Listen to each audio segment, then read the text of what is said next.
नमस्कार दोस्तों, एक बार फिर से हमारे YouTube चैनल पर आपका स्वागत है। आज हम बताने वाले हैं फ्रैक्शन के बारे में, भिन्न के बारे में। तो देखते हैं ध्यान से क्या होता है भिन्न। भिन्न किसे कहते हैं? भिन्न क्या होता है? भिन्न उसे कहते हैं जो P/Q के रूप में लिखा जाए। पहली बात। उसके बाद भिन्न जो होती है ये तीन प्रकार की होती है। तीन प्रकार की भिन्न होती हैं। एक होती है सम भिन्न, एक होती है विषम भिन्न और एक होती है मिश्रित भिन्न। एक होती है सम भिन्न होती है, दूसरी होती है विषम भिन्न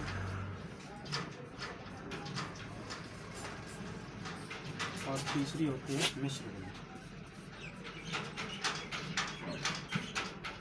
ध्यान से समझना है क्या चीज़ होती है। सम भिन्न उसे कहता है जिसमें क्या होता है, जैसे P/Q के रूप में लिखा जाए, जिसका हर कैसा हो, हर छोटा हो, मतलब अंश छोटा हो और हर बड़ा हो, तो ऐसी भिन्न को हम बोलते हैं सम भिन्न।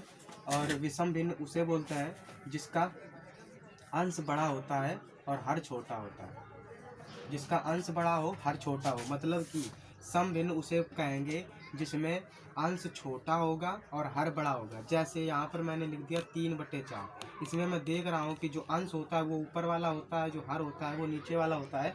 तो जब अंश छोटा है हर से, तो ऐसी भिन्न को हम बोलते हैं सम भिन्न।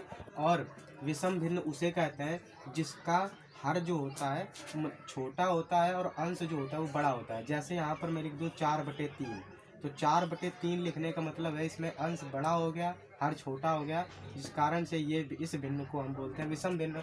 मिश्र भिन्न किसे कहते हैं? मिश्र भिन्न उसे कहते हैं जो 4 सही 7/9 ऐसे लिख दिया गया, तो ऐसी भिन्न को हम मिश्र भिन्न कहते हैं जिसमें आगे सही बोला था 4 सही 7/9। इसे हल कैसे किया जाता है? इसमें ऐसे हल किया जाता है, इस हर का इस आगे सही वाले अंक से गुणा करवाते हैं। तो 9 का 4 में गुणा करेंगे तो 9 चौके 36 और प्लस जो ऊपर अंश में संख्या लिखी होती है उसे ऊपर जोड़ देते हैं, बटे जो नीचे अंक लिखा होता है हर में वो बना रहता है। तो 36 में 7 जोड़ देंगे तो 43/9 हो जाएगा। समझ में आया? तो इस प्रकार से मिश्र भिन्न को साधारण भिन्न में बदलने का ये तरीका होता है। अब ये तो आप जानते हो कि ये एक विषम भिन्न है, क्योंकि अंश जब बड़ा होता है हर छोटा होता है तो विषम भिन्न कहलाती है, और अंश जब छोटा होता है हर बड़ा होता है तब सम भिन्न कहलाती है। तो ये समझ में आया? अब इस प्रकार से क्वेश्चन एग्जाम में पूछ देता है कि ऐसे क्वेश्चन दिया गया, ऐसे आप कैसे हल करोगे। तो यहाँ पर आप देख रहे हो, इसके बटे 1 करोगे, 3 का लासा लोगे, 3 3 एकम 3 प्लस 2 एकम 2, 3 में 2 जोड़ोगे तो यहाँ पर क्या आ जाएगा? 5/3 आ जाएगा। जब इतने को हल करोगे, केवल इतने को हल करोगे तो 3 एकम 3 प्लस 2 एकम 2, 3 में 2 जोड़ दोगे 5/3। जब 5/3 इसकी जगह पर रखोगे तो 3 पहुंच जाएगा ऊपर, मतलब कि 1 प्लस ये 3 ऊपर पहुंच जाएगा और 5 नीचे आ जाएगा। तो इस प्रकार से आ जाएगा। फिर यहाँ से 5 लेंगे एलसीएम, तो 5 एकम 5 और प्लस 3, 5 में 3 जोड़ दोगे तो 8/5। ठीक है। लेकिन एग्जाम में यदि ऐसा क्वेश्चन आ जाएगा, यदि मैं इस प्रकार तो क्या होता है, यदि एग्जाम में इस प्रकार से मैं क्वेश्चन करने बैठ जाऊंगा जैसे मैंने अभी किया, इस प्रकार से यदि मैं एग्जाम में क्वेश्चन करूंगा तो बहुत ही अधिक टाइम लग जाएगा।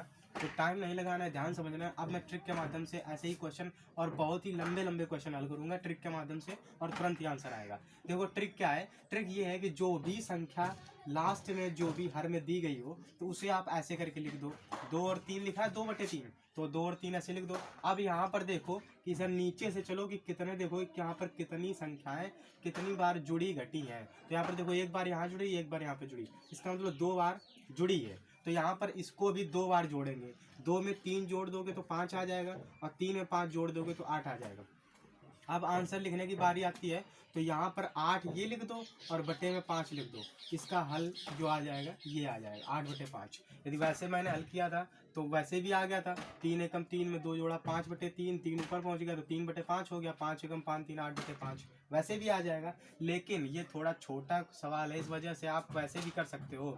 लेकिन अभी मैं जब और आगे बताऊंगा क्वेश्चन, तब तुम्हें लगेगा कि हाँ ये ट्रिक जो है बिल्कुल आसान है। ध्यान समझना है, मेन मतलब ट्रिक समझना है। ट्रिक का मतलब ये है कि जैसे 2/3 है तो 2 3 लिख दिया, इसके बाद 2 बार प्लस हो रहा है तो 2 बार प्लस लिख दो, और उसके बाद 2 में 3 जोड़ा तो 5 हुआ, 3 में 5 जोड़ा तो 8 हुआ, और आगे होते तो उसमें मैं जोड़ करके आगे संख्या बढ़ा देता, और लास्ट में जो आता उसे मैं ऊपर लिख देता, उसके पीछे वाली संख्या को नीचे बटे में हर बना देता और आंसर आ जाता। ठीक है, ओके, ध्यान समझते हैं, ध्यान से समझना। अब मैंने ये दूसरा क्वेश्चन लिया है, और इसको देखिए उसी ट्रिक के माध्यम से बताऊंगा। सबसे पहले ये लिखा है 4/5, तो यहाँ पर मैं लिख लेता हूँ अलग 4 और 5, 4 5 लिख दिया। अब यहाँ पर देखूंगा कितनी बार चिन्ह लगा है, तो 1 2 3 4, 4 बार प्लस चिन्ह लगा है। तो 1 2 3 4, 4 बार मैंने प्लस चिन्ह लगा दिया। अब यहाँ पर क्या होगा, अब ट्रिक लगाएंगे। 4 में 5 जोड़ोगे तो कितना आ जाएगा 9, 9 में 5 जोड़ोगे कितना आ जाएगा 14, 14 में 9 जोड़ोगे तो कितना हो जाएगा 23, और 23 में 14 जोड़ दोगे तो कितना आ जाएगा 37। तो फाइनली कितना आया, सभी बार जोड़ दिया। अब ये जो सबसे अंत में आता है उसे हम अंश में रखते हैं, और उसके पीछे वाले अंक को हम हर में रखते हैं। तो 37/23 आंसर आ जाएगा इसका। ठीक है, तो आप देख रहे हो कि यदि वैसे में करता है तो 5 और 9/5 करता, 5 को ऊपर ले जाता है, ऐसे करके बहुत अधिक टाइम लगता है। और इस प्रकार से आप जो है इजीली तुरंत ही आंसर निकाल सकते हो। और कुछ क्वेश्चन कर लेते हैं, और कुछ क्वेश्चन देखते हैं जिसमें किसी में प्लस होता है किसी में माइनस होता है। यदि दोनों ऐसे कुछ कंडीशन आ जाती हैं तब भी आप इस प्रकार से लगा सकते हो क्वेश्चन को। लेकिन अब मैंने क्वेश्चन ऐसा लिया है जिसमें प्लस भी होगा और माइनस भी होगा, तब हमें जो है उस भिन्न का जो मान निकालना होगा। देखिए इस ऐसे क्वेश्चन को एग्जाम में कैसे करेंगे, तुरंत ही ध्यान समझना है। यदि क्वेश्चन ऐसे आ जाता है कि एक बार प्लस हो एक बार माइनस हो, एक बार प्लस हो एक बार माइनस हो, एक बार प्लस हो, यदि क्वेश्चन एग्जाम में ऐसे मिल जाता है तब भी आप तुरंत ही आसानी से इसी विधि से आप कर पाओगे। ध्यान समझना है कैसे। 3/8 दिया है तो 3 और 8 ऐसे करके लिख देंगे। लिखने के बाद नीचे से चिन्ह ऊपर की ओर चलेंगे, ऐसे चलते हैं। ध्यान समझना है। सबसे पहले यहाँ प्लस लिखा है, फिर लिखा है माइनस, फिर प्लस, फिर minus, plus minus plus minus और फिर प्लस, इतना तो लिखा है। लिखने के बाद अब यहाँ पर देखेंगे, यहाँ पर क्या है प्लस है, इसका मतलब 3 में 8 जोड़ देंगे, तो 3 में 8 जोड़ेंगे कितना आ जाएगा 11। अब माइनस है तो 11 में से 8 क्या कर देंगे, घटा देंगे, तो 11 में से 8 घटा देंगे तो 3 बच जाएगा। अब क्या है प्लस है तो 3 में 11 जोड़ देंगे तो 14 हो जाएगा। अब क्या है माइनस है तो 14 में से 3 घटा देंगे तो 11 आ जाएगा। फिर क्या है प्लस है तो 11 में 14 जोड़ देंगे तो टोटल आ जाएगा 25। तो 11 में 14 जोड़ दिया 25 आ गया। ये तो समझ में आ रहा है। अब फाइनली आंसर लिखने की बारी आई, तो जो लास्ट में आया है उसे हम अंश में लिखेंगे और जो उसके पीछे आया है उसे हम हर में लिख देंगे। तो 25/11 जो होगा इस पूरी भिन्न का जो होगा हल होगा। ओके, तो समझ में आया। और कुछ क्वेश्चन देख लेते हैं। जो क्वेश्चन लिया है देखिए, इसी प्रकार का एक और क्वेश्चन लिया मैंने, तो ध्यान समझना है। ये क्वेश्चन क्या है, ये क्वेश्चन एग्जाम में आ चुका है NTPC एग्जाम में, ठीक है। तो ध्यान से समझना है कि ऐसे क्वेश्चन को कैसे करना होता है। तो यहाँ पर वही चीज़ है, ध्यान समझना है। सबसे पहले अंत में देखेंगे कि 5/3 है, तो 5 3 यहाँ पर लिख देंगे। लिखने के बाद नीचे से ऊपर की ओर चिन्ह जो है रखते हैं। तो सबसे पहले क्या है प्लस है, उसके बाद माइनस है, फिर प्लस है, plus minus plus minus plus minus plus minus, उसके बाद फिर प्लस है, फिर एक बार फिर प्लस है। ओके, ध्यान समझना। मैंने चिन्ह लिख दिए। लिखने के बाद फिर मैं ये देखता हूँ कि 5 में 3 जोड़ देंगे तो कितना हो जाएगा 8। अब यहाँ पर क्या हो रहा है घट रहा है, तो 8 में से 3 घटा दोगे तो कितना बच जाएगा 5। फिर जुड़ रहा है तो 5 में 8 जोड़ दोगे तो हो जाएगा 13। अब यहाँ पर घट रहा है तो 13 में से 5 घटा देंगे तो कितना बच जाएगा 8। फिर यहाँ जुड़ रहा है तो 13 में 8 जोड़ देंगे तो 21 हो जाएगा। फाइनली आगे आया 21, तो 21 लिखा जाएगा ऊपर, और पीछे आया 8 तो उसे हर में लिखा जाएगा 8। 21/8 हमारा आंसर है। और जो भी ऑप्शन ये 21/8 है, ये ऑप्शन एकदम करेक्ट है इस फ्रैक्शन का। ओके, तो इस प्रकार का क्वेश्चन एग्जाम में आया था NTPC के एग्जाम में। तो ध्यान समझिए, ऐसे ही क्वेश्चन जो एग्जाम में पूछता है तो आप ऐसे इजीली कर पाओगे। ओके, तो ध्यान से देखते हैं। ऐसे क्वेश्चन में ज़्यादातर गलतियाँ होती हैं। ध्यान समझना है कैसे। ये 3/4 लिखा है तो 3 और 4 तो यहाँ पर लिख देंगे। ओके, यहाँ से नीचे से देखते हैं ऊपर की ओर कैसे चिन्ह लिख लगे। Minus minus minus minus minus, total 5 minus लगे हैं तो 5 माइनस लगाऊंगा। 1 2 3 4 5। ओके, अब यहाँ पर घट रहा है तो 4 में से 3 को घटाओगे तो क्या आ जाएगा 1 आ जाएगा। 4 में से 3 घटाओगे तो प्लस का 1 आएगा, ये बात है। अब जब प्लस के 1 में से 1 से 4 को घटाओगे, जब 1 से 4 को घटाओगे तो 4 में से 1 घट जाएगा, तो यहाँ पर क्या आ जाएगा -3। अब जब -3 से 1 को घटाओगे तो -3 से 1 को घटाओगे तो यहाँ पर आ जाएगा -4।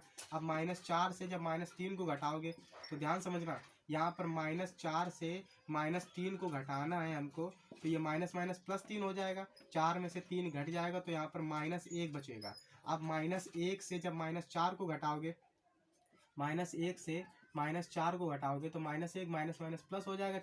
4 में से 1 कम हो जाएगा तो यहाँ पर क्या आ जाएगा, प्लस का 3 आ जाएगा। तो ध्यान समझना। अब फाइनल आंसर की बारी है, तो जो ऊपर आया है, जो अंत में आया है उसे ऊपर लिख देंगे, उससे पहले जो आया है उसे हम हर में लिखेंगे, तो -1 नीचे लिख देंगे। जबकि आप जानते हो 1 3 को 3 काट दो, हर में यदि 1 आ जाता है तो उसका मतलब कुछ नहीं होता, उसे आप छोड़ देते हो, तो माइनस और 3 यहाँ पर आ जाए फाइनली।